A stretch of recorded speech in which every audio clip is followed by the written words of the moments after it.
So, this episode is more of me just telling you where I'm at as opposed to giving advice or any sort of insights. If you follow me on social media, you'll know that I've been posting a lot less recently and quite a lot of stuff about me going through a rough time, going through struggle town. And I've had a couple of requests to share where I'm at on a podcast. So, this is it. So basically, I've had, over the last couple of months, a deteriorating mental state. And this is basically on a day-to-day thing. I'm sort of, quote unquote, fine. But every week or twice a week, I've been just losing it. Having bouts of, I'm not even sure what you'd call it, but it accumulates in me feeling quite suicidal and quite like committing self-harm. And to be honest, it's scary because in those moments, I feel quite lost. I feel quite trapped. Friends have been asking me to explain to them what it sort of feels like. And the only sort of analogy is that I always have sort of, not always, I often have negative thoughts running through my mind, or thoughts that aren't me, but I can detach from them. I'm not quite connected to them. I'm here and the thoughts are over there. The problem is, though, when I'm feeling not so great, is that those thoughts become stronger. It's like I associate with them more. The analogy I like is that, do you know how you have a big toe? You're not the big toe, you're the thing that has the big toe, right? The same thing, you're not your thoughts, you're the thing that's having the thoughts. The problem is that when I'm not in a good headspace, when I'm feeling bad, and what's been happening is that I've been connecting to those thoughts like I am them. And that has gotten so bad and so significant that I've booked myself in to see a psychiatrist.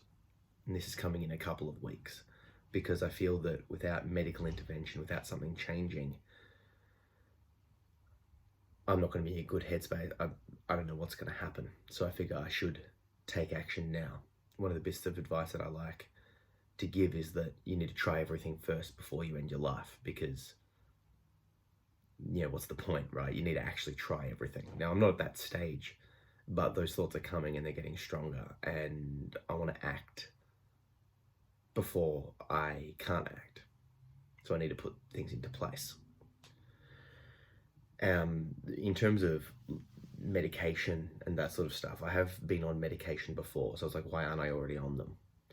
In the past, I've tried medication and it just didn't, it took out the lows, but it also took out the highs. It made me not really want to do anything. It's sort of like, I didn't want to kill myself, but nothing felt good. It was like I was living in this middle band of life. It was just meh. It kept me alive, but didn't really give me a meaning or a reason to live.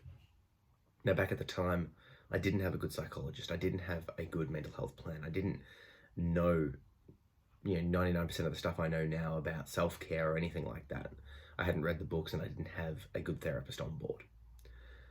So looking at it again, I think that now that I've got better people in place and better systems in place and a better understanding, I might be better able to manage it. That being said, I am scared because the effects of medication, the side effects, were terrible. All the different ones I tried just hurt. It was just horrible. Coming onto them, coming off them, all of that sort of stuff. So it's not something I'm taking lightly. However, in the interim, I decided to put myself on St. John's wort, and the brand that I got is 2,700 milligrams per tablet. Now, I looked up the clinical trials, and they did a clinical trial with 900 milligrams and saw a significant result. So I've split that tablet in half, and I'm taking it half per day. So I'm actually getting way more of the dosage than the clinical trials, but that was what was on the packet, and well, I'm actually taking half of what's on the packet. It's irrelevant. The thing is I've noticed a significant difference already in terms of my dreams are very vivid, and very crisp. I feel like I'm able to sit with negative emotions better, both of myself and of other people. If someone around me is upset, I would be very much wanting to help, very much wanting to fix it.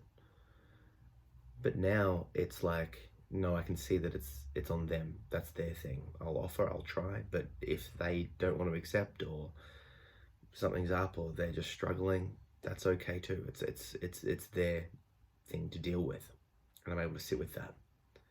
I'm able to better see tone and body language for what they are, as opposed to them being a personal attack or taking things personally. I feel like it's given me a bit of resilience. So I hope that that continues. I'm going to speak to the psychiatrist and tell them that I'm on that, and ask them for some sort of assistance, either with SSRIs, which I'm not 100% comfortable with, like I said, or something that I can take in the moment if I know that I'm getting to be in a bad way.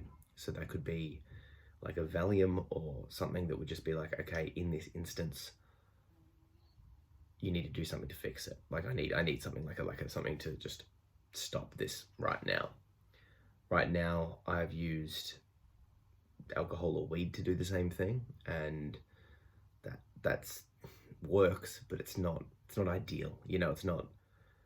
The side effects of those aren't ideal, both short and long term. So I'm looking for something that will keep my mood stable. Maybe that's the St. John's wort.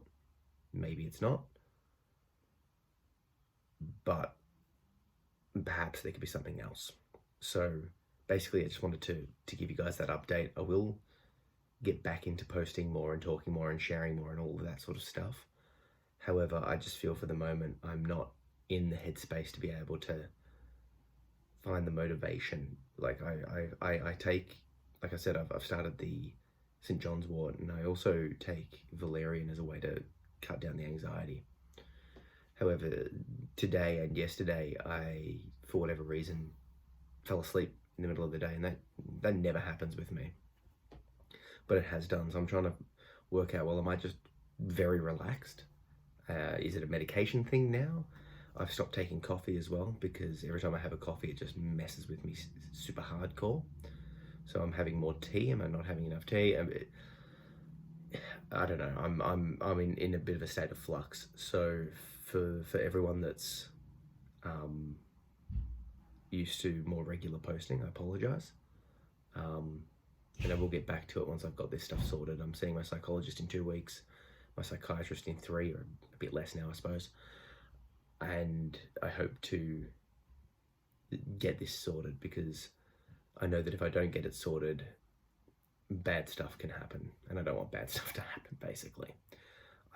Finally, I really appreciate the amazing amount of direct messages and comments and connections that people have been giving me. It just really makes me feel seen and heard and cared for. So, thank you for everyone who has taken the time to message and connect. I'm trying to respond to everyone. Like I said, sometimes they get missed. Other times I'm not in the headspace, and I might click it and read it and see it and not respond, meaning to respond later, or that sort of stuff. But if you have messaged me, I really am seeing them. I really am grateful. So thank you. So yeah, I will get back to the regular posting schedule and all that sort of stuff. So yeah, catch up.